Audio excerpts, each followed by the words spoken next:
जी।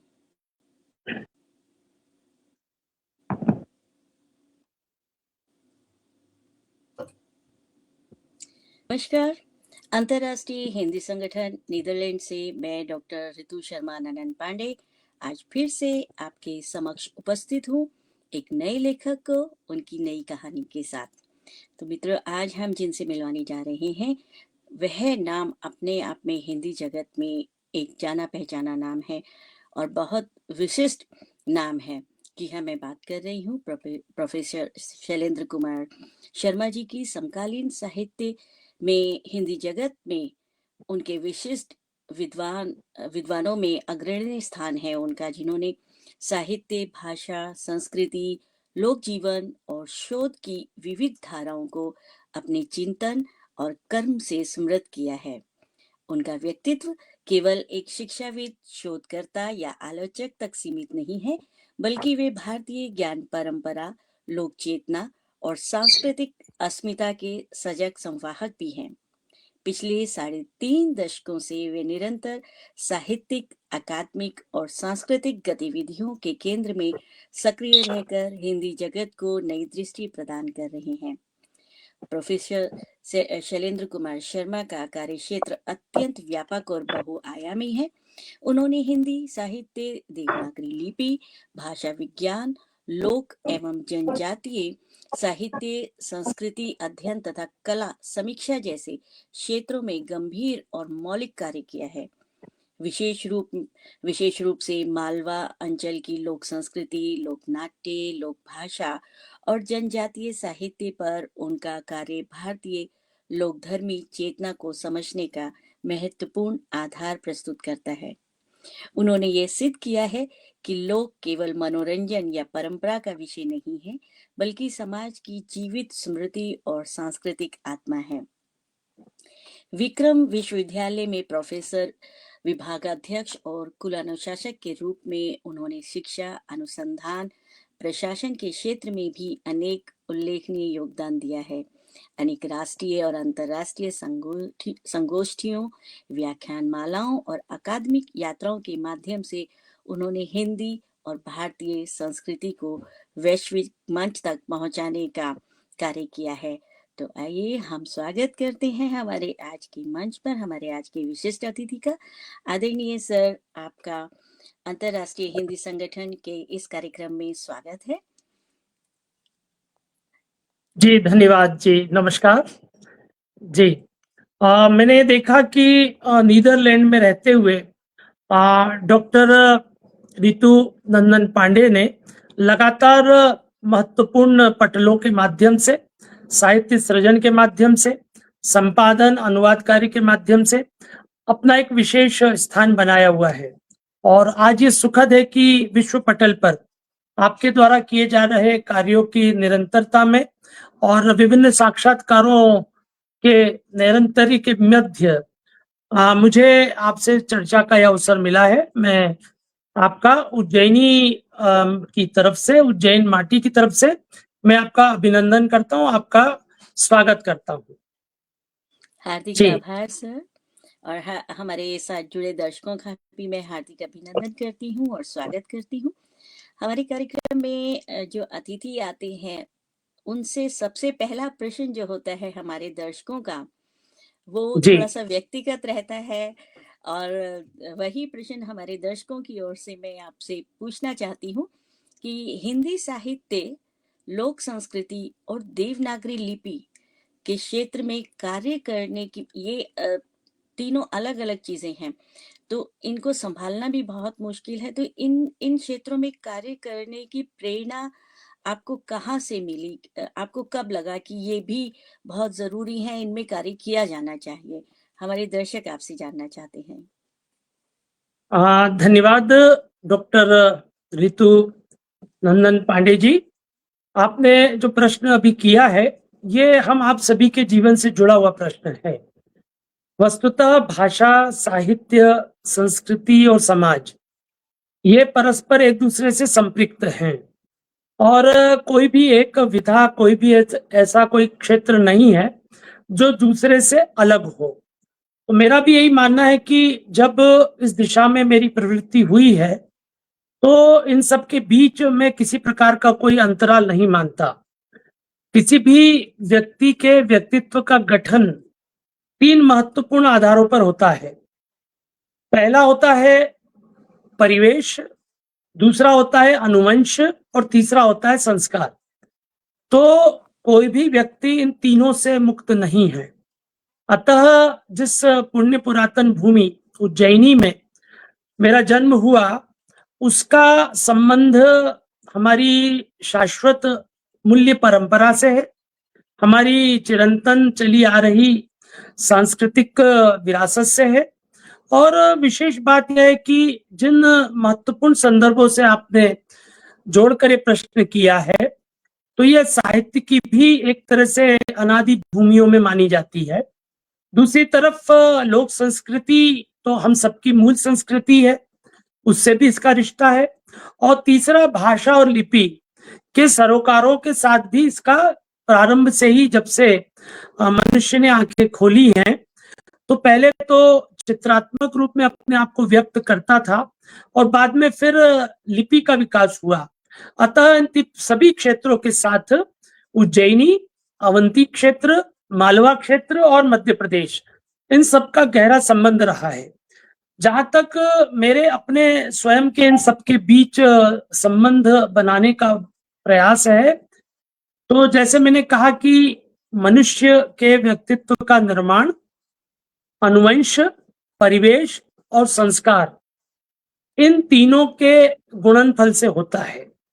और इसी आलोक में मैं जब अपने जीवन के प्रारंभिक पृष्ठों को देखता हूं, तो मुझे लगता है कि वह यह जो विरासत है लोक संस्कृति के साथ जुड़ने की, वो घर आंगन से प्रारंभ हो गई थी।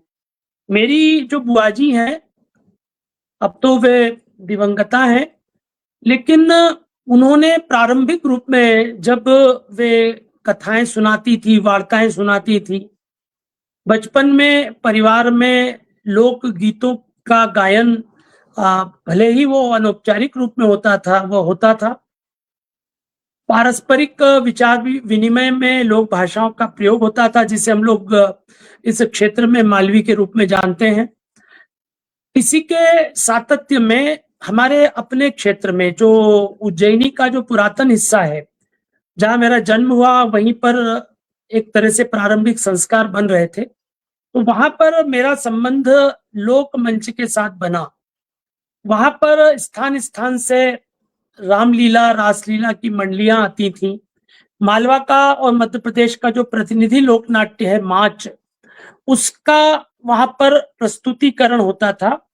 अलग अलग खेल प्रस्तुत करने वाले लोग उन इलाकों में रहते थे।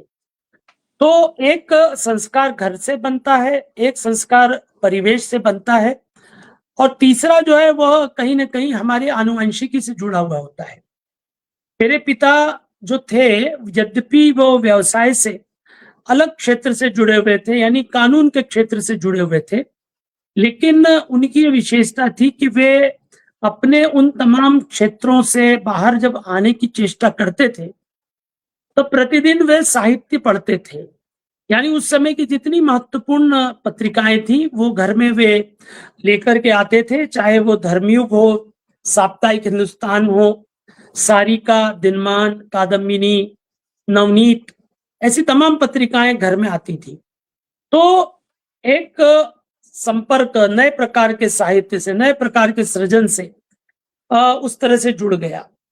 तीसरा महत्वपूर्ण जो संदर्भ आता है, वो यह कि जब औपचारिक प्रकार की शिक्षा में हम लोग आगे बढ़ रहे थे, तब अपने स्नातक अध्ययन के बाद मेरा संपर्क हुआ एक महान गुरु आचार्य राममूर्ति त्रिपाठी जी से, जो कि हिंदी के न केवल धुरीण विद्वान आचार्य रहे हैं, वरन एक प्रख्यात समालोचक के रूप में उनका नाम लिया जाता है, और समालोचना भी शास्त्रीय पद्धति की। इसी प्रकार आचार्य कमलेश दत्त त्रिपाठी जी, जो कि बनारस से थे, आचार्य बच्चूलाल अवस्थी ज्ञान, जिनका संबंध दर्शन के साथ साथ भारतीय ज्ञान परंपरा से रहा है, तो इन सभी के सानिध्य में अध्ययन का क्रम प्रारंभ हुआ। तो कहने का मतलब यह है कि चाहे साहित्य हो, चाहे संस्कृति हो, चाहे भाषा और लिपि संबंधी कार्य हो या आलोचना के क्षेत्र में कार्य हो, यह सब कुछ तभी संभव हुआ जब प्रारंभिक, फिर उसके बाद अध्ययन के स्तर पर और ऐसे महान गुरुओं के संपर्क में आना, ये सब मिलकर के मेरे मानसिक विकास में महत्वपूर्ण रहे हैं। फिर मेरा ये मानना है कि जब भी कोई व्यक्ति के व्यक्तित्व का निर्माण होता है, तो केवल वैयक्तिक प्रतिभा ही महत्वपूर्ण नहीं होती। उसे अंकुरित होने के लिए विशेष प्रकार का बौद्धिक, अनुभवात्मक और संवेदनात्मक परिवेश चाहिए। और ये तीनों प्रकार की स्थितियां मुझे मिली। तो प्रेरणा स्रोत घर में ही थे, हमारे घर आंगन में थे, हमारे परिवेश में थे, परिवार में थे, समाज में थे, आसपास थे, और उसके बाद शैक्षिक परिसर में भी। यद्यपि मैंने विज्ञान का स्नातक स्तर पर अध्ययन किया था, लेकिन चूंकि वह संस्कार, साहित्य और संस्कृति के बन रहे थे, तो विज्ञान से अलग हटकर फिर स्नातकोत्तर स्तर पर और फिर रिसर्च के स्तर पर मैंने साहित्य को ही माध्यम चुना। तो ये सब मिलकर के और मुझे विकसित करने का अवसर दे रहे थे। मेरी, जैसे मैंने बुआ जी की चर्चा की, तो लोग कथाएं सुनाती थी, लोकगीत गाती थी, घर में वे विशिष्ट अवसरों पर, दीपावली आदि विशिष्ट अवसरों पर मांडने बनाती थी। और मांडने के लिए अभी तो समय बदल गया कि हम लोग नए परिवेश में जिस तरह से मांडने बनाते हैं, उसमें नए प्रकार के माध्यमों का इस्तेमाल करते हैं। लेकिन बिल्कुल विशुद्ध देशज जो माध्यम थे, उन सब का इस्तेमाल बुआ जी करती थी। उसमें खड़िया जो मिट्टी है उसका इस्तेमाल होता था, गेरू का इस्तेमाल होता था, और कपड़ा ही, वस्त्र ही, उसी को विशेष प्रकार से काट कर अपनी उंगलियों में वो उसको जो है बना लेती थी साथ उसका, और उससे वो फिर आकृतियां बनाती थी और उसका फिर भरण होता था। तो कहने का मतलब यह है कि हमने जो भी प्रारंभिक जो पाठ हासिल किए हैं, वो हमारे पूर्वजों से हासिल किए हैं, घर परिवार के वरिष्ठों से हासिल किए हैं। तो चाहे किस्सा गोई हो, चाहे चित्र कृतियों का निर्माण हो, चाहे गीत हो, पहेलियां हो, मुहावरे हो, ये सब हमारे व्यक्तित्व के विकास में महत्वपूर्ण सिद्ध होते हैं। मेले, पर्व, उत्सव, संजा का महान पर्व, गणगौर आदि, इन सबको जब निकट से देखने का अवसर मिला, तो पहले तो हमारे अवचेतन में वो स्थापित होता चला गया, और जब हम लोग अकादमिक क्षेत्रों में आए, तब लगा कि ये तो बहुत ही समृद्ध विरासत के संवाहक हैं। अतः हमें इन पर गहराई से न केवल कार्य करना है, वरन इनके दस्तावेजीकरण, इन पर अनुशीलन की दिशा में भी सन्नद्ध होना है और नई पीढ़ी को भी तैयार करना है। तो ये पूरा का पूरा एक वातावरण है जिससे मेरी और आपकी भी, इस प्रकार के जितने भी लोग हैं, उन सबकी निर्मिति होती है। या मैं कहना चाहूंगा कि यह जो सब कुछ विकसित हो रहा था, उसके साथ साथ यह एक स्वतंत्रता का परिवेश भी था। यानी उन्होंने कभी ये नहीं दबाव डाला कि आपको विज्ञान में पढ़ रहे हैं तो इसी में पढ़ना है। उन्होंने मुक्त किया। उन्होंने कहा कि नहीं, ठीक है, यदि आप साहित्य में जाना चाहते हैं, संस्कृति कर्म में जाना चाहते हैं, तो आप जा सकते हैं। नहीं तो होता है कि जो परिवार के वरिष्ठ जन होते हैं, उनके दिमाग में चलता रहता है कि हमारा बेटा या हमारा परिवार का सदस्य इस दिशा में आगे जाएगा। तो मुझे लगता है कि अभिव्यक्तिगत स्वातंत्र्य और अपने आप को निखारने के लिए अवसर, यह भी उसी परिवेश से प्राप्त हुआ। तो मैं ऐसे सभी मेरे प्रातः स्मरणीय पूज्य पिताश्री, बुआ जी, माता जी, उन सभी की स्थायी अमिट छाप को प्रणाम करता हूँ। मेरे गुरुओं की जो अमूल्य विरासत है, उसके प्रति मैं नतमस्तक हूँ। बहुत सुंदर सर, आपने सच बताया। जिस वातावरण में, जिस परिस्थितियों में हमारी परवरिश होती है, हमारा पालन पोषण होता है, उसका असर हमारे व्यक्तित्व में ज़रूर आता है। जिस तरह से आपने बताया, आपके घर का जो वातावरण था, एक सांस्कृतिक वातावरण था, बुआ जी के माध्यम से आप लोक संस्कृति की तरफ आकर्षित हुए, आपके गुरुजनों के माध्यम से आप हिंदी भाषा और अन्य चीज़ों की ओर आकर्षित हुए। ये अपने आप में एक बहुत ही महत्वपूर्ण बात है कि आज तक आप उनके दिखाए मार्ग पर चल रहे हैं और आगे जो भावी पीढ़ी है और वर्तमान पीढ़ी है, उनका भी मार्गदर्शन कर रहे हैं। ये अपने आप में एक बहुत ही बड़ी बात है। और इसके साथ ही हमारे साथ बहुत अच्छी कवित्री और लेखिका है सीमा दास जी जुड़ गई हैं भारत से। अनीता जी सिटी वर्मा जी जुड़ गई हैं, बहुत अच्छी लेखिका हैं और संचालिका भी हैं। और हमारे साथ दिल्ली कॉलेज से असिस्टेंट प्रोफेसर मुदिता पचौरी जी भी जुड़ गई हैं और उन्होंने कहा है कि बच्चू सिंह सर का सानिध्य उन्हें भी प्राप्त हुआ। तो बहुत अच्छा लग रहा है, लोग इस तरह से सुन रहे हैं। तो हमारे दर्शकों का जो अगला प्रश्न है सर, वो भी इस लोक संस्कृति से ही, लोक परंपरा से ही जुड़ा हुआ है। वे जानना चाहते हैं कि आपने लोक एवं जनजातीय साहित्य को अपने शोध और लेखन का महत्वपूर्ण केंद्र क्यों बनाया? इसके पीछे क्या कोई वजह थी? जैसा मैंने अभी आपसे निवेदन किया कि प्रारंभिक जो परिवेश और परिवार का साहचर्य है, वो मूलतः लोक संस्कृति का ही परिवेश है। अतः वो नैसर्गिक रूप में मेरे अंदर आया।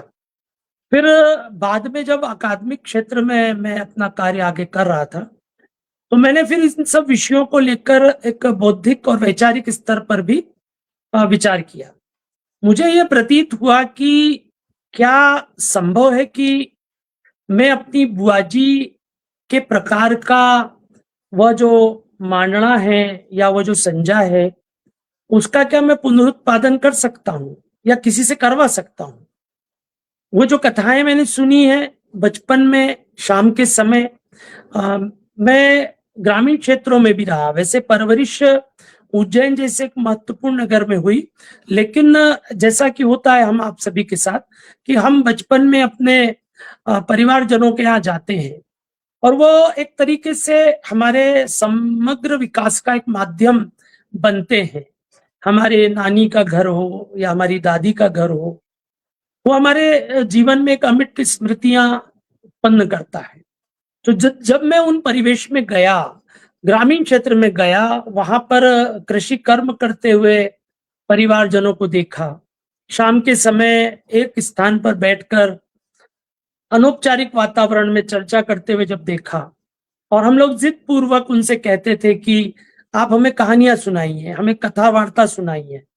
और जब वो लोग कथा वार्ता सुनाते थे, ऐसा लगता था कि कथा कभी समाप्त ही ना हो। हम एक अटूट सिलसिला चाहते थे और वो पद्धति भी थी उनके पास वाचिक परंपरा में कि कहानी कभी समाप्ति नहीं होती थी। एक कहानी से दूसरी कहानी, दूसरी से तीसरी निकलती थी।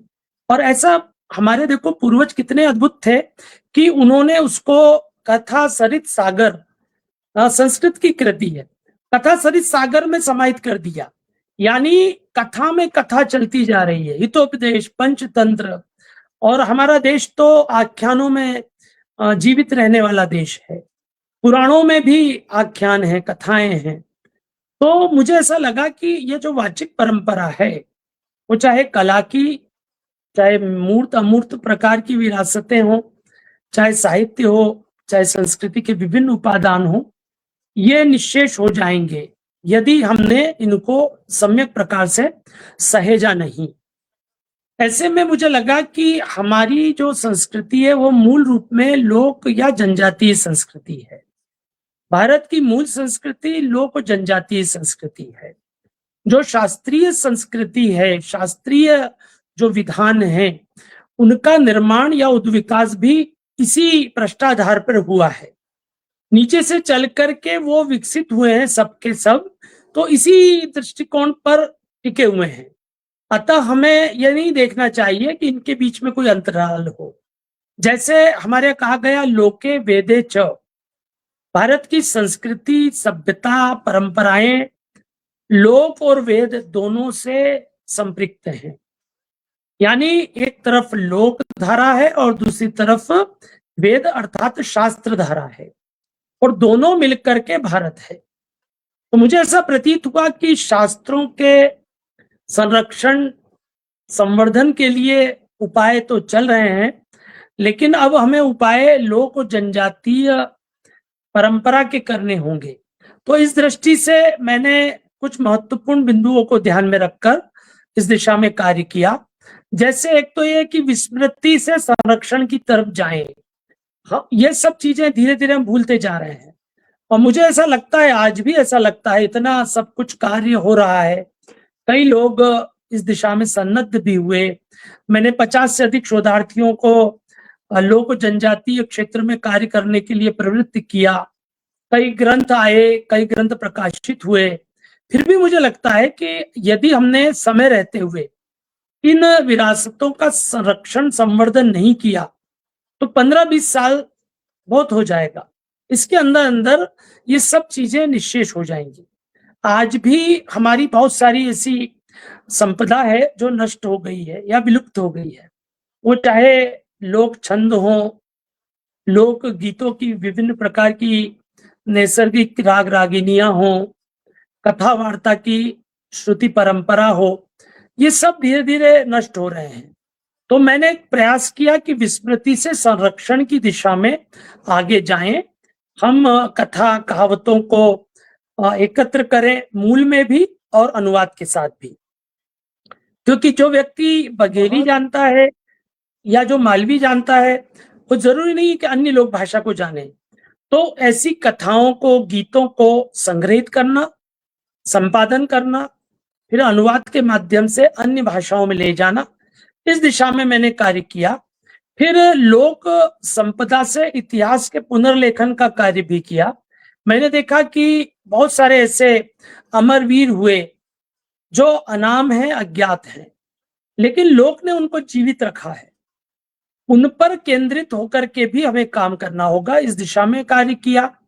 पारिस्थितिकी तंत्र, पर्यावरणीय चेतना, प्रकृति और मनुष्य के संबंध, भाषाई विविधता और अस्मिता का रक्षण, ऐसे तमाम बिंदु हैं जिनको लेकर हमने प्रयास किया कि लोक और जनजातीय साहित्य के केवल संरक्षण संवर्धन के लिए प्रयास न हो, वरन इस नई शताब्दी में आते आते वो किस तरह से आज भी प्रासंगिक बने हुए हैं, उनका सम्यक प्रकार से निरीक्षण, पुनरीक्षण और व्यापक स्तर पर प्रसार हो, इस दिशा में भी कार्य किया।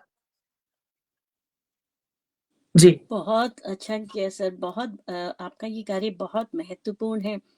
जिस तरह से हमारी वर्तमान पीढ़ी पाश्चात्य की ओर अग्रसर हो रही है और पाश्चात्य सभ्यता को अंधाधुंध अपना रही है।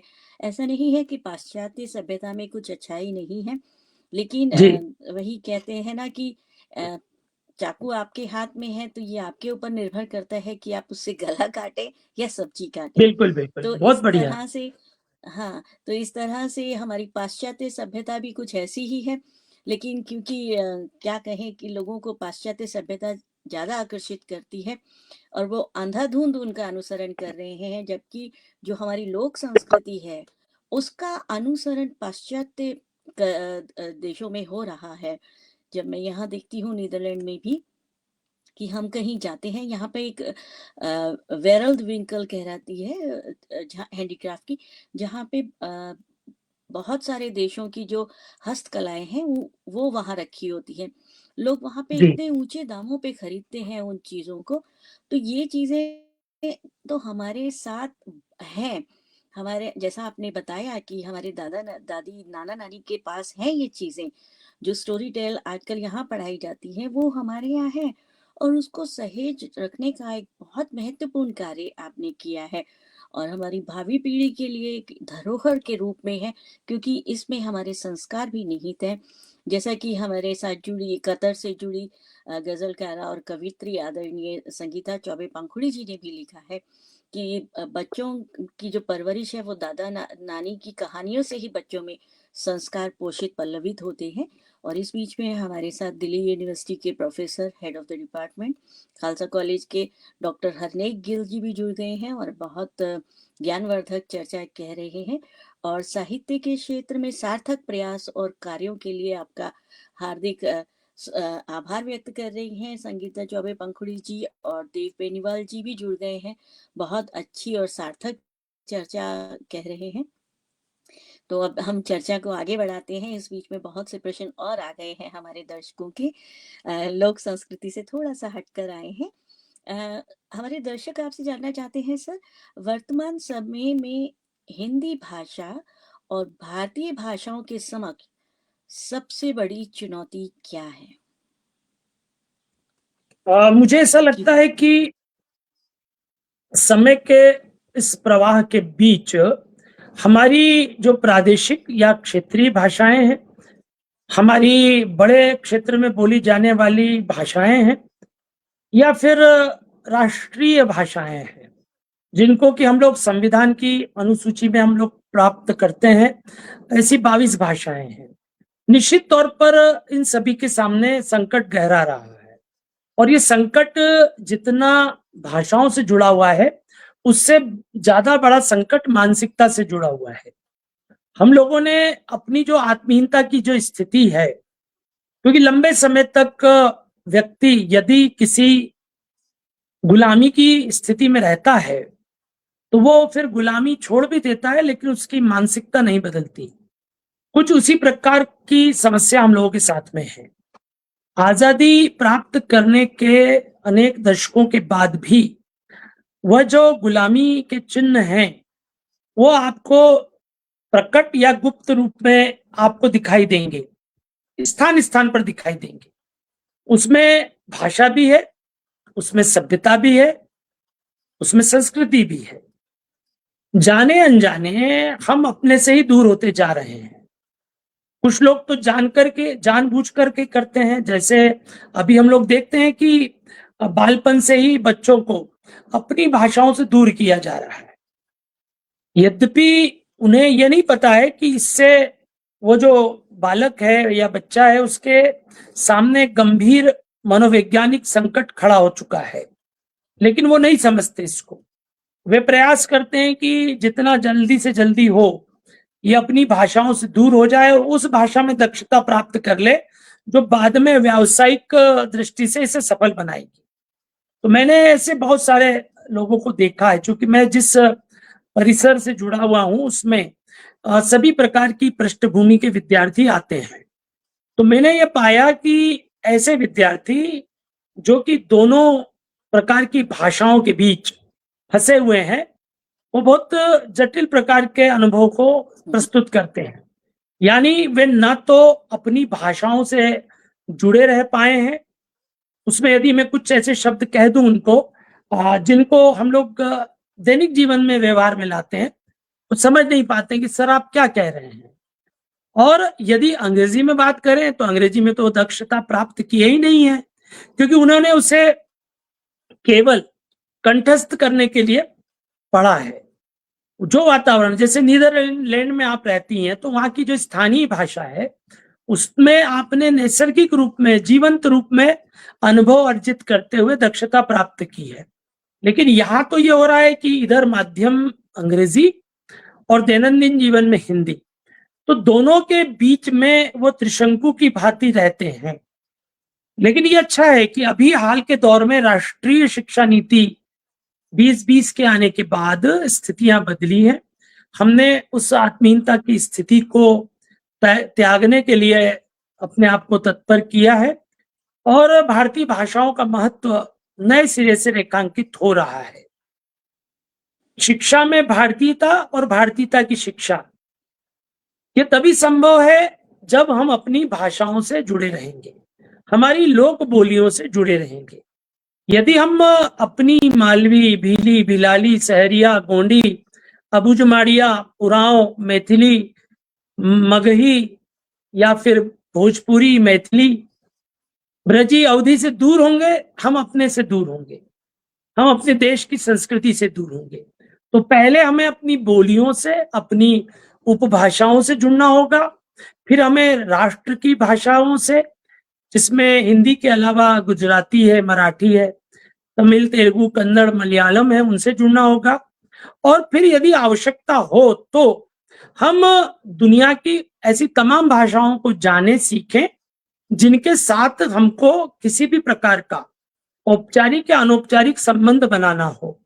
यदि हमें जर्मनी सीखना है, हमको रूसी सीखना है, हम सीखें, जर्मन भाषा सीखें, जर्मनी जाना है, लेकिन बिना किसी आवश्यकता के यदि हम अंग्रेजी या इस प्रकार की भाषाओं के पीछे चलते हैं तो स्थिति बड़ी विकट होती है। तो मेरा ये मानना है कि इनके सामने चुनौतियां हैं। पहली चुनौती तो मानसिकता की है चुनौती, क्योंकि बहुत ही जटिल बुनावट हमारी मानसिकता की होती है। हम जो भी कुछ मूर्त रूप में कर रहे होते हैं उसको यदि सूक्ष्मता से देखें तो हमारे अवचेतन में वो होता है, और यह अवचेतन जो है बना है सदियों से। हमने देखा कि जब मुगल लोग आए, लोगों ने उनसे नैकट्य प्राप्त करने के लिए पर्शियन सीख ली, अरबी लोग आए तो अरबी सीख ली, पुर्तगाली आए तो पुर्तगीज सीख ली हमने, अंग्रेज आए तो अंग्रेजों का नैकट्य प्राप्त करने के लिए अंग्रेजी सीख ली हमने। हमने क्या किया? हमने खोया है। हमने उनको सीखा है लेकिन हमने अपने आप को खोया है। और यही कारण है कि मैं फिर से अपनी बात पर आता हूं कि बिना अपनी भाषाओं के हम अपनी लोक और जनजातीय संस्कृति और उसके महनीय तत्वों को न जीवित रख पाएंगे और न उनमें निहित महत्वपूर्ण तत्वों को अंगीकार कर पाएंगे। फिर अभी एक नई समस्या देख रहे हैं हम लोग डिजिटल क्षेत्र में। शुरू में तो हम लोग देख ही रहे थे कि एसएमएस वगैरह में लोग पहले तो रोमन में ही और अंग्रेजी में लिख रहे थे, फिर उन्होंने ये किया कि लिपि रोमन है, भाषा हिंदी है, फिर नई समस्या शुरू हो गई। तो वो जो नए प्रकार की जो क्रांति आई उसने भी कई बार यह गलत फहमी हमारे अंदर पैदा कर दी कि बिना अंग्रेजी और बिना रोमन के हमारा उद्धार नहीं है। लेकिन अब स्थिति बदल गई है। हमारा जो यूनिकोडीकरण हुआ हमारी भाषाओं की लिपियों का, मानक कीबोर्ड आ गए, तकनीकी मानकीकरण हो गया, तो अब बाधा नहीं है, अब बहुत संभावनाएं हैं। फिर रोजगार और आर्थिक विसंगति भी समस्या खड़ी करती है। भारत में सामग्री बेची जानी है, लेकिन क्या वह सामग्री अंग्रेजी भाषा के माध्यम से बेची जा सकती है? नहीं बेची जा सकती। उसके लिए तो आपको स्थानीयकरण करना होगा। तो प्रारंभ में तो यह था कि मार्केटिंग फील्ड में वही आएगा, इंजीनियरिंग में, चिकित्सा में, न्यायपालिका में वही आएगा जो अंग्रेजी जानता होगा। लेकिन धीरे धीरे ये स्थिति अब बदल रही है। अब यह स्पष्ट हो गया है, कारपोरेट जगत ने भी जान लिया है कि यदि हमें अपने उत्पाद को लोगों तक पहुंचाना है तो वह बिना भारतीय भाषाओं के नहीं पहुंचेगा। इलेक्ट्रॉनिक मीडिया में भी हमने देखा, एक समय था कि इंग्लिश का प्रचार हो रहा था।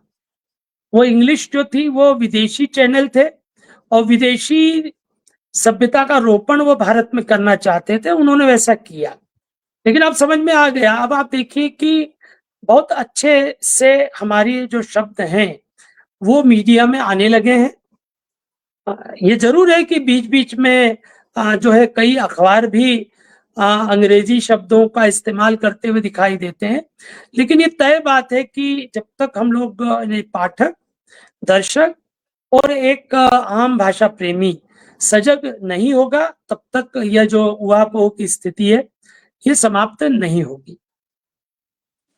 बहुत सुंदर जी सर, आपने बहुत एक महत्वपूर्ण बात कही कि अगर आप अपनी मातृभाषा को नहीं जानते हैं तो दूसरी भाषा को क्या जानेंगे, क्योंकि मातृभाषा एक ऐसी भाषा है जिसे आप जन्म होने से पहले सीख लेते हैं, माँ की कोख में रहते हुए सीखते हैं, और उसी भाषा में आप बाहर आते हैं और उसी भाषा में जब आपकी पढ़ाई होती है तो उसके लिए आपको रटना नहीं पड़ता है किसी चीज को, क्योंकि वो आपको समझ आ जाती है।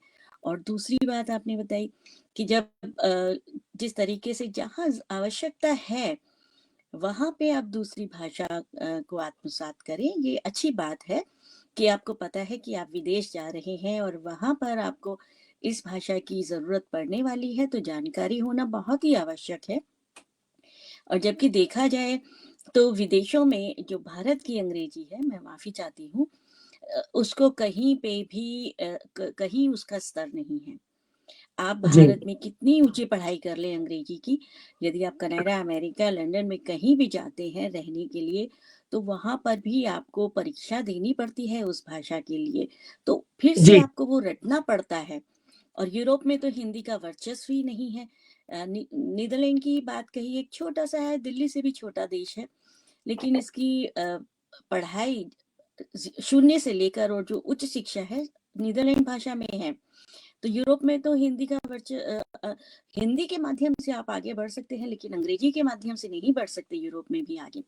तो ये आपने एक बहुत ही महत्वपूर्ण बात हमारे दर्शकों तक पहुंचाई है कि अपनी भाषा का मान करें और फिर किसी भाषा से गुरेज नहीं है, जहां आपको आवश्यकता हो वहां सीखें। तो बहुत अच्छी बात आपने बताई है। और हमारे साथ वरिष्ठ व्यंगकार और लेखक बिलकेंद्र अरोड़ा सर भी जुड़ गए हैं और आपकी भूरी भूरी प्रशंसा कर रही हैं। संगीता पंखुड़ी जी भी कह रही हैं बहुत अच्छा आपने ज्ञानवर्धक जानकारी दी है कि इस तरह के से बच्चे जो हैं वो त्रिशंकु बन के रह रहे हैं। और ये भी सही बताया आपने कि कहीं ना कहीं एक मानसिकता हमारी ऐसी तैयार हो गई है कि बच्चे को हम सरकारी स्कूल में नहीं भेजेंगे, अंग्रेजी स्कूल में भेजेंगे तो वो बाबू बनेगा। जबकि जितने भी आईपीएस, आईएएस और उच्च शिक्षा या उच्च नौकरी में जो लोग हैं वो सारे सरकारी स्कूलों से हैं। और मैं दर्शकों को बता दूं कि मैं भी सरकारी स्कूल से ही पढ़ी हूँ। मेरी शिक्षा का माध्यम भी पीएचडी तक हिंदी ही रहा है।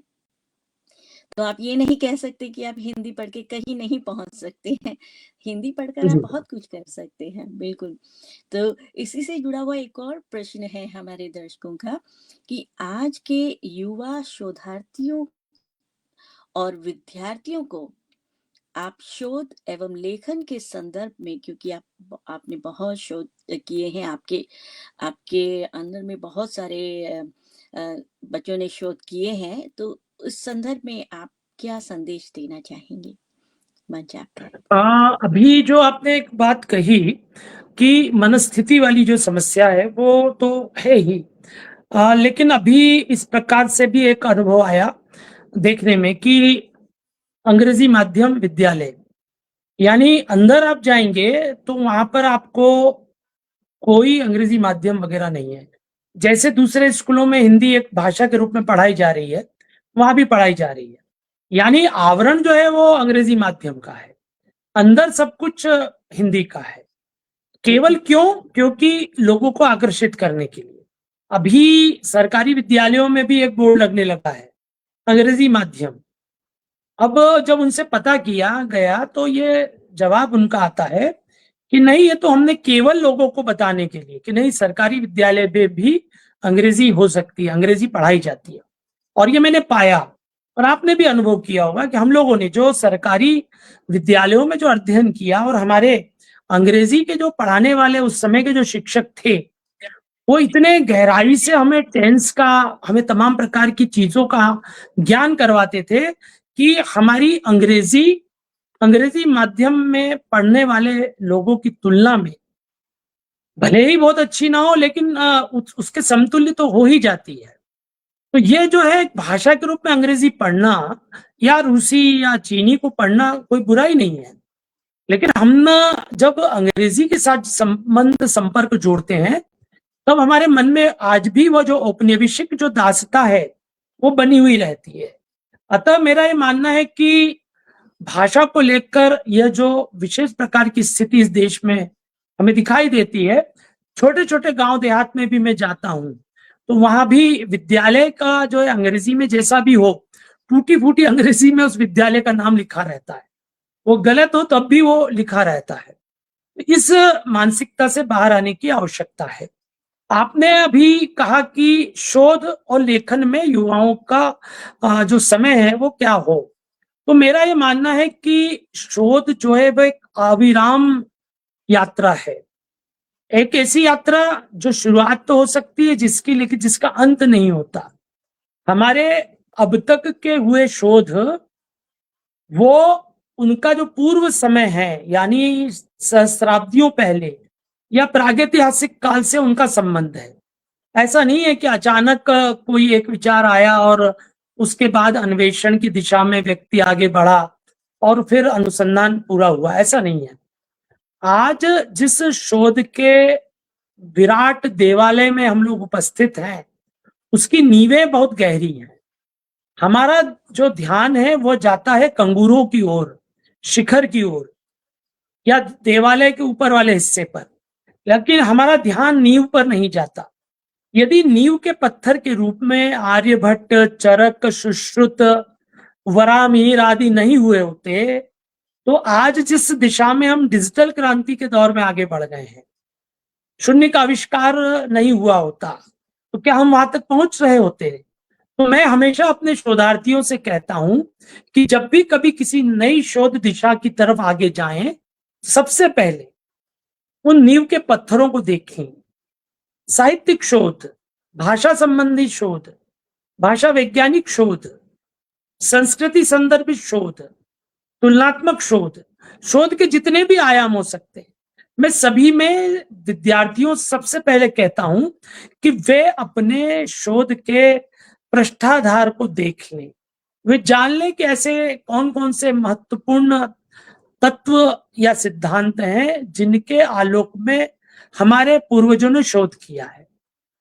उसके बाद हम अपनी यात्रा को प्रारंभ करें।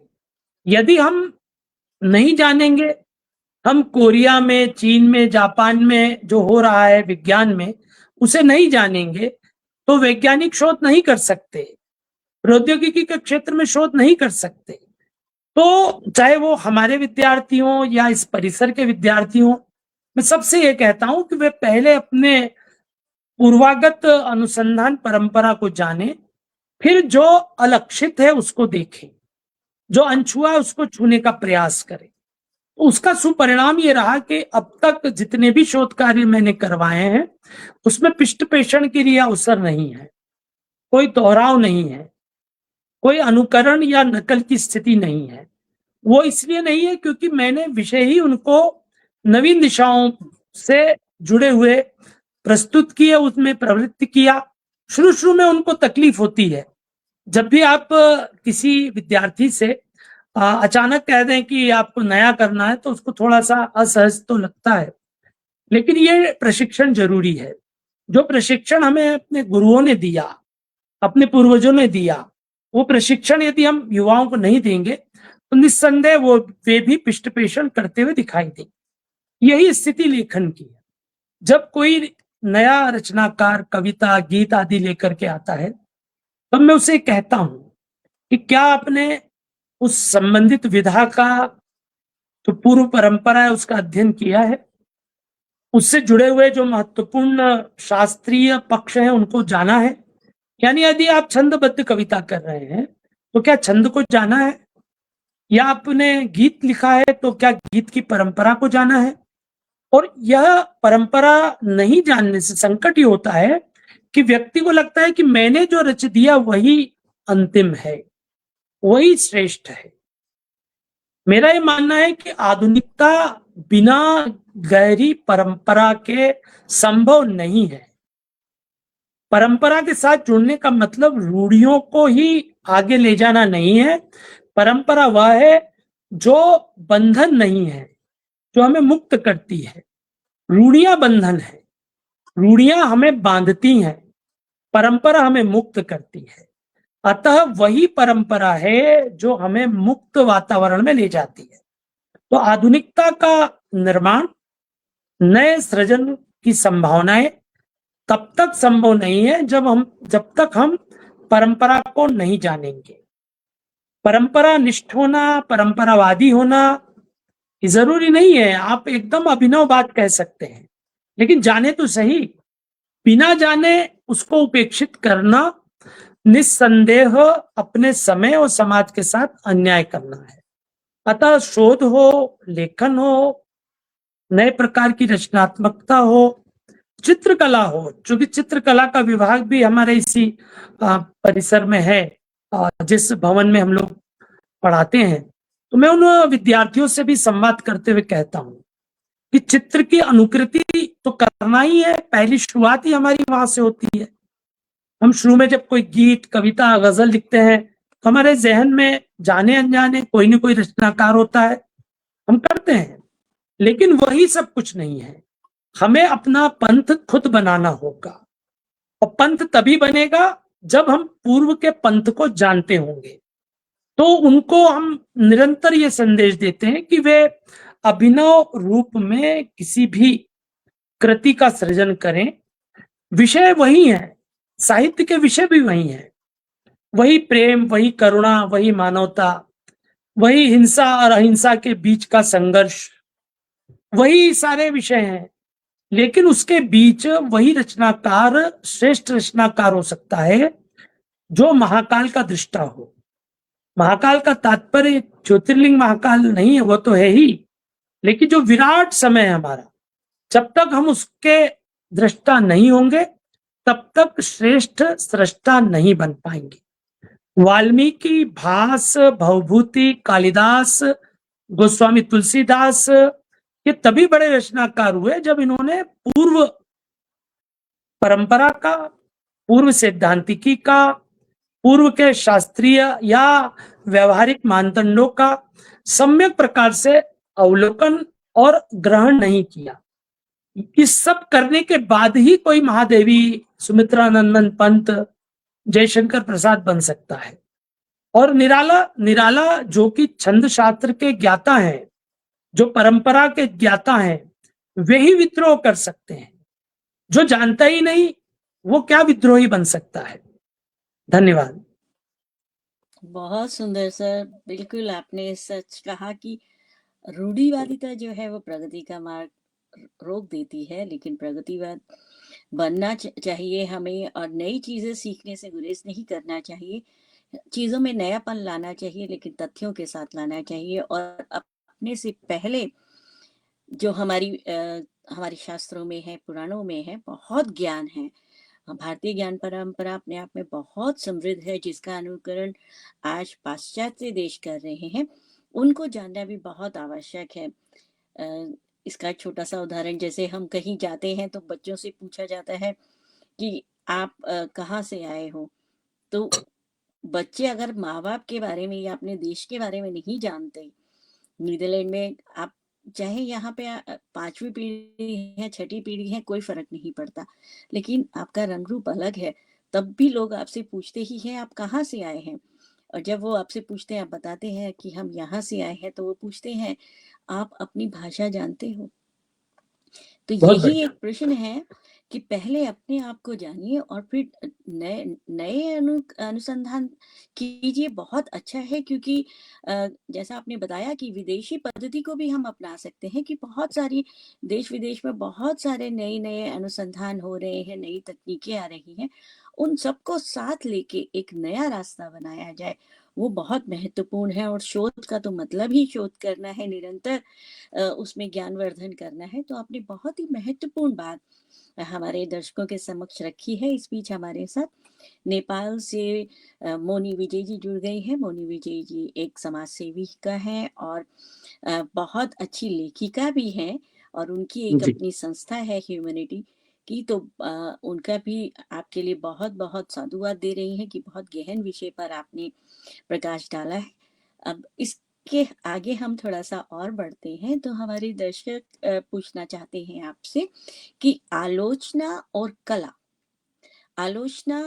कला समीक्षा के क्षेत्र में निष्पक्षता बनाए रखना कितना चुनौतीपूर्ण कार्य होता है। मंच आपका है। आलोचना जीवन की आलोचना है।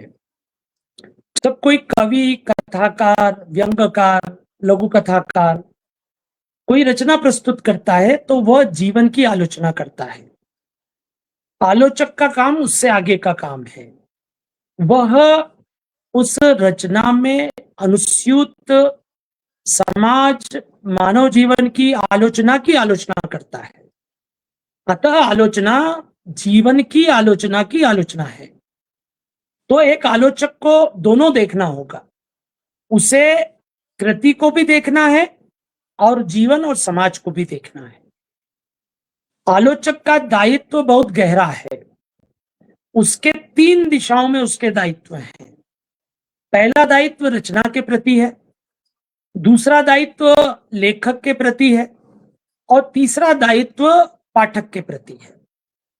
रचना के प्रति यह है कि रचना के माध्यम से हम रचनाकार को जानते हैं, रचना के माध्यम से हम समाज को जानते हैं, जीवन को जानते हैं। तो रचना के साथ हमारा पहला संबंध बनता है। तो रचना के प्रति हमारा एक जिम्मेदारी का भाव होना चाहिए। दूसरा, रचनाकार के प्रति, मैं उन रचनाकारों की बात नहीं कर रहा हूं जो दिवंगत हो चुके, क्योंकि अब उनसे तो आप अपेक्षा नहीं कर सकते कि वो कुछ नया लिखेंगे या कुछ नया देंगे। लेकिन हमारे सरोकार ऐसे रचनाकारों से भी होते हैं जो जीवित हैं, हमारे आसपास हैं। तो हमारी जिम्मेदारी यह भी है कि हम ऐसे रचनाकारों को, जिनकी रचना से हम लोग जुड़े हुए हैं, हम ये संकेत दें कि कितने वो ऊंचाई की दिशा में अग्रसर हुए हैं और कहाँ उनकी सीमाएं बन गई हैं। क्योंकि एक अच्छा आलोचक एक अच्छे रचनाकार को तैयार करने में भी सहायक सिद्ध हो सकता है। हमारे यहाँ कवि आचार्यों की परंपरा रही है, यानी ऐसे आचार्य जो खुद कवि भी हैं, खुद रचनाकार भी हैं और आचार्य भी हैं। और उस समय कवि शिक्षा की परंपरा थी, यानी आचार्यत्व तो इस रूप में कि वो कवियों को तैयार करते थे, उन्हें बताते थे कि रचना कब किन स्थितियों में अच्छी हो सकती है। तो दूसरा दायित्व रचनाकार के प्रति है। नियमन जरूरी है, आलोचक के द्वारा कहीं ना कहीं नियमन तो करना पड़ेगा, और नहीं तो रचनाकार इस भ्रम में ही रहेगा कि उसने जो रचा है वही सर्वोच्च है, सर्वश्रेष्ठ है। संभावनाएं बनी रह सकती है किसी रचनाकार में। और तीसरा महत्वपूर्ण दायित्व है पाठक के साथ, और यह बहुत गहरा है, क्योंकि जो भी पाठक, श्रोता या दर्शक आलोचना के साथ जब संबंध बनाता है, तो वह बहुत कुछ उसके आधार पर उस रचना के बारे में अपना मत बनाता है। एक अच्छा आलोचक वह है जो पाठक और रचना के बीच सेतु बना दे। कई बार होता है कि एक सामान्य रूप में पाठक जब किसी रचना को पढ़ता है तो वह उन सूक्ष्मताओं को नहीं जानता, जिन सूक्ष्मताओं की अपेक्षा जो है वो रचनाकार करता था। कई बार रचनाकार को ही पता नहीं होता कि उससे क्या रचा गया, उसे भी बताना है एक आलोचक को। अतः मेरी दृष्टि में आलोचना का दायित्व इन तीनों दिशाओं में है। प्रशंसा और आलोचना के बीच में संतुलन होना चाहिए। ऐसा ना हो कि अहो रूपम अहो ध्वनि की तरह सब कुछ श्रेष्ठ और महान बता दिया जाए, तो संकट ये होगा कि रचनाकार फिर अपने आप को वहीं पर स्थगित कर लेता है। उसको लगता है कि बस मैंने जो रच दिया वो एक आलोचक के द्वारा वो पुष्टि उसकी हो चुकी, तो अब मैं इससे अच्छा नहीं रचूंगा। आप कल्पना करिए कि महावीर प्रसाद द्विवेदी नहीं होते एक महान आलोचक, एक महान संपादक के रूप में, तो क्या प्रेमचंद का विकास हो सकता था? क्या निराला जी या अन्य जो उस समय के रचनाकार थे उनका उस प्रकार से विकास हो सकता था?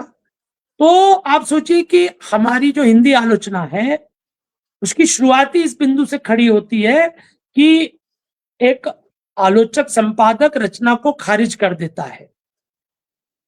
एक रचनाकार ने जिस रूप में किसी रचना को भेजा, पता लगा कि आलोचक ने, संपादक ने इतना उसको परिवर्तित कर दिया, उसको निखार उसमें ला दिया कि आलोचक के प्रति प्रणाम भाव हमारे लेखकों ने व्यक्त किया। प्रेमचंद जी ने कहा कि मेरी रचना वो नहीं रही, बदल गई। इसका मतलब मैं ये नहीं कह रहा हूं कि आलोचक जो है वो इतना हस्तक्षेपकारी हो, लेकिन इतना तो वो कहे ही कि इसमें संभावनाएं हैं, बेहतरी की संभावनाएं हैं। अतः प्रशंसा और आलोचना का संतुलन आलोचक में होना चाहिए। निष्पक्षता का मतलब यह नहीं है कि कठोरता न हो, कठोरता भी अपेक्षित है, लेकिन उसके साथ साथ चूंकि एक रचनाकार ने अपने जीवन के बहुमूल्य क्षणों को रचना में प्रकट किया है, तो उसके प्रति कहीं न कहीं एक विशेष प्रकार का तादात्म्य संबंध भी उसे बनाना चाहिए। तो तादात्म्य और निष्पक्षता दोनों के बीच संतुलन मैं एक आलोचक में चाहता हूं। दूसरा महत्वपूर्ण संदर्भ है कि कृति के संदर्भ को समझना, किसी कृतिकार ने किस संदर्भ में रचना लिखी है, आप उसके उस जगत तक पहुंचने का प्रयास करें। हो सकता है कि उस रचनाकार ने उस विशिष्ट संदर्भ में उस रचना को जिस तरह से खड़ा किया है, आप उसको अनदेखा कर रहे होंगे। मुक्तिबोध की समीक्षा मुक्तिबोध के जाने के बाद ज्यादा अच्छे से हुई, मुक्तिबोध के रहते हुए उस तरह से समीक्षा नहीं हो पाई, क्योंकि लोगों ने उनके संदर्भ को नहीं जाना। जब संदर्भ जाना, तब मुक्तिबोध जो है एक नए सिरे से न केवल मूल्यांकित हुए, वरन उनको हम हिंदी की पिछली शताब्दी की महत्वपूर्ण रचनात्मक प्रतिभा के रूप में हम लोग देखते हैं। सौंदर्य शास्त्रीय मानदंडों को भी देखना होगा, क्योंकि कई बार ये होता है कि बात तो महत्वपूर्ण है, लेकिन उसको कहने के लिए जिस प्रकार की शब्दावली, जिस प्रकार के शिल्प के गठन की अपेक्षा है, वह नहीं हो पाती। इस दिशा में भी रचनाकार को संकेत देना चाहिए। फिर मुझे एक अंतिम बात ये लगती है कि वैचारिक और वैयक्तिक दोनों प्रकार के पूर्वाग्रहों से मुक्त होने की आवश्यकता है। अभी बहुत सारी रचनाएं इसलिए उपेक्षित या अलक्षित हैं क्योंकि वैचारिक स्तर पर या वैयक्तिक स्तर पर पूर्वाग्रहों के कारण उनके साथ न्याय नहीं हो पा रहा है। तो यह न्याय तभी संभव है कि जब हम वैयक्तिक और वैचारिक पूर्वाग्रहों से ऊपर उठकर निष्पक्षता और तादात्म्य दोनों के बीच सेतु बनाते हुए कृति के साथ व्यवहार करेंगे। श्रेष्ठ आलोचना संभव होगी। जब श्रेष्ठ आलोचना होती है तब श्रेष्ठ रचना आती है, और जब श्रेष्ठ रचनाएं रची जाती हैं तब श्रेष्ठ आलोचना भी आती है। दोनों का परस्पर गहरा और अविभाज्य संबंध है। बहुत बहुत सुंदर सर, आपने बहुत सरल शब्दों में समझा दिया आलोचना और आलोचना के विषय में। मैं इस तरीके से मानती हूँ कि आलोचक जो है वो एक वैद्य की तरह है, जिसको मालूम है कि इस बीमारी का इलाज यहाँ है। कभी कभी थोड़ी सी कड़वी दवाई देते हैं, लेकिन उसके बाद उस बीमारी का उपचार हो जाता है। तो इस तरीके से मैं मानती हूँ कि आलोचक को भी अ, मतलब महत्व देना चाहिए। और कहा भी गया है ना, निंदक नेड़े राखिए। तो ये एक परंपरा चली आ रही है कि ज्यादा मीठा खाने से अधिकतर शक्कर की बीमारी हो जाती है, चींटियां लग जाती है। तो कुछ नमक भी और करेला भी बहुत अपने आप में बहुत अच्छा सब्जी है, उसको भी खाना चाहिए। इसके बीच में हमारे साथ वरिष्ठ बाल साहित्यकार आलोचक डॉक्टर नागेश पांडे संजय जी भी जुड़ गए हैं, और वह कह रहे हैं आलोचना को लेकर आपकी टिप्पणी अत्यंत सुस्पष्ट और तार्किक है। आलोचकों के लिए आपके मन में जो विचार हैं वो सहज विचारणीय हैं। और अनीता वर्मा सेठी जी भी आपके वक्तव्य की सराहना कर रही हैं। और बहुत सारे इस कुवैत से हमारे साथ जुड़ी हुई है पंखुड़ी जी, और कतर से हमारे साथ जुड़ी हुई है विनीता राठौर जी। तो बहुत सारे दर्शक इस तरह से हमारे साथ जुड़े हुए हैं। अब हम कार्यक्रम के लगभग अंत में आ गए हैं सर। तो आप हमारे दर्शकों को या जो क्या कहें, नवांकुर कहें, लेखकों को या हमारे दर्शकों को कोई संदेश देना चाहेंगे? मुझे ऐसा लगता है कि जीवन एक सतत प्रवाह है। उस सतत प्रवाह के बीच किसी भी रचनाकार को, कलाकार को, समाजकर्ता को, समाज के किसी कार्यकर्ता को, संस्कृति कर्मी को जो भी समय मिला है वो सुनिश्चित है। एक शुरुआत का बिंदु है और एक अंत का बिंदु है। यह हम पर निर्भर करता है कि हम उस समय को किस तरह से सकारात्मकता के साथ, अपनी रचनात्मक ऊर्जा के साथ एक महत्वपूर्ण आधार दे सकते हैं। और ये सब मिलजुल करके सृष्टि बनती है। कोई एक व्यक्ति इस गिरिराज को नहीं उठा सकता। कृष्ण भी इस बात की ओर संकेत देते हैं। यद्यपि उन्होंने अपनी छोटी वाली उंगली से उठाया हुआ है, लेकिन वो जब बाकी सारे लोग अपने अपनी लाठी से, अपने अपने हाथ में प्राप्त उपकरण से उसको ऊपर उठाते हैं तो वो हंसते हैं, मुस्कुराते हैं। तो गिरिराज धरण जो है वो तो एक ही है, वो परमात्मा है।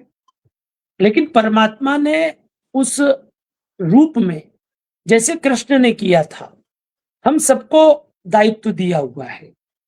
हम किस तरह से इस विराट को उठा सकते हैं। वो काल का विराट स्वरूप हो, वो ब्रह्मांड का विराट स्वरूप हो, उसमें हमारी अपनी हिस्सेदारी एक रचनाकार के रूप में, एक अच्छे शिक्षक के रूप में, एक अच्छे समाज सेवी के रूप में, जिस भी रूप में हमने तय किया है या समय ने, परिवेश ने हमें उस दिशा में तत्पर किया है, हमें उस भूमिका का निर्वाह अच्छे से करना है। और जिसने इस बात को समझ लिया वही गोस्वामी तुलसीदास बन सकता है, वही संत कबीर बन सकता है, वही संत रविदास के रूप में इस संसार में समरसता का साम्राज्य स्थापित कर सकता है। और हमारे जितने भी पूर्वज हुए हैं, समाज के क्षेत्र में देख लीजिए, महात्मा गांधी हुए हैं। महात्मा गांधी का भी तो जीवन सूत्र यही है। उन्होंने उन तमाम प्रकार की विषम परिस्थितियों के बीच अहिंसा के अस्त्र को इतनी मजबूती के साथ स्थापित किया कि बड़ी बड़ी सशस्त्र जो सेनाएं थी वो निढाल हो गई उनके सामने। यदि उस रूप में वो अपने आप को तैयार नहीं करते और वो भी बलिपंथी हो जाते तो ठीक है, बहुत सारे लोगों ने बलिदान दिया, ऐसे वो भी बलिदानी हो जाते। लेकिन उन्हें लग गया था, उन्हें समझ में आ गया था कि ये जो सत्ता है इसको समाप्त करने के लिए इस प्रकार की सशस्त्र क्रांतियां अपने ढंग से काम कर रही हैं, वो अपना स्थान है। लेकिन मैं अपने उस पथ पर चलूंगा जो बुद्ध और महावीर का पथ है, जो सत्य का पथ है, जो राम का पथ है। जब राम ने रावण से युद्ध किया था तो राम के पास क्या था? रावण तो जो है रथ पर सवार था। रावण रथी विरथ रघुवीरा, रघुवीर के पास तो कोई रथ ही नहीं था। लेकिन रथ नहीं था पर रथ था। वो रथ था करुणा का, वो रथ था सत्य का, वो रथ था धैर्य का, संयम का, वह आत्मविश्वास का। तो आप देखिए कि विरथी होकर के भी जय सत्य की हुई। तो हम सारे के सारे लोग अपने अपने स्तर पर जीवन में तमाम प्रकार की विद्रूपताएं, पीड़ाएं, संघर्ष, और विशेष तौर पर हमारे आसपास बहुत सारे लोग, परिवार में, समाज में और आसपास असंख्य लोग हैं जो पीड़ामय जीवन जी रहे हैं। एक रचनाकार, कलाकार का, समाज सेवी का यह दायित्व बनता है, एक शिक्षक का दायित्व बनता है कि पीड़ा को जितना कम कर सके। वो निश्चेष तो शायद न कर पाए, लेकिन कम करने की जिम्मेदारी हम आप सबकी है, यही मैं कहना चाहूंगा। विशेष तौर पर नई पीढ़ी के साथ संवाद करते हुए मैं यही कहता हूं कि हमें फ्रस्ट्रेशन शब्द को अपने कोश से बाहर निकाल देना चाहिए। ये अक्सर मैं सुनता रहता हूं, कानों को विश्वास नहीं होता। हम आप सब लोग बालपन में क्या फ्रस्ट्रेशन शब्द सुनते थे? पता नहीं अचानक कहां से आ गया ये।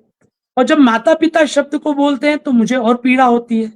मैं उनको सीधे ये कहता हूं कि फ्रस्ट्रेशन शब्द को जीवन में लाकर जो बच्चे का नैसर्गिक विकास हो रहा है, युवा पीढ़ी का जो नैसर्गिक विकास हो रहा है, आप उसमें बाधा बन रहे हैं।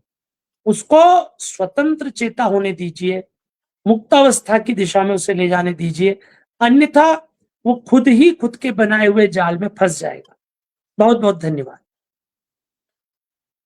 बहुत बहुत आभार सर। आज हमने आपके बहुआयामी व्यक्तित्व, वैचारिक प्रतिबद्धता और साहित्यिक सांस्कृतिक योगदान को समझने का एक विनम्र प्रयास किया है। आपके माध्यम से आपकी चिंतन में परंपरा और आधुनिकता का जो संतुलन आज हमने देखा है, मुझे लगता है उससे हमारे दर्शक अवश्य ही लाभान्वित होंगे।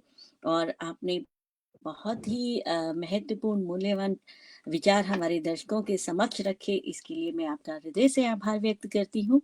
और साथ ही हमारे दर्शकों का भी मैं हृदय से आभार व्यक्त करती हूँ कि वे हमारे साथ कार्यक्रम में जुड़े रहे और लगातार अपनी टिप्पणियों सुझावों के द्वारा हमारे इस कार्यक्रम का मनोबल बढ़ाते रहे, इसके लिए मैं हृदय से आभार करती हूँ। और अगले सप्ताह हम फिर मिलेंगे एक नए लेखक के साथ और सुनेंगे उनकी नई कहानी। तब तक के लिए आज्ञा दीजिए। शुभ रात्रि। शुभ रात्रि। जी बहुत धन्यवाद।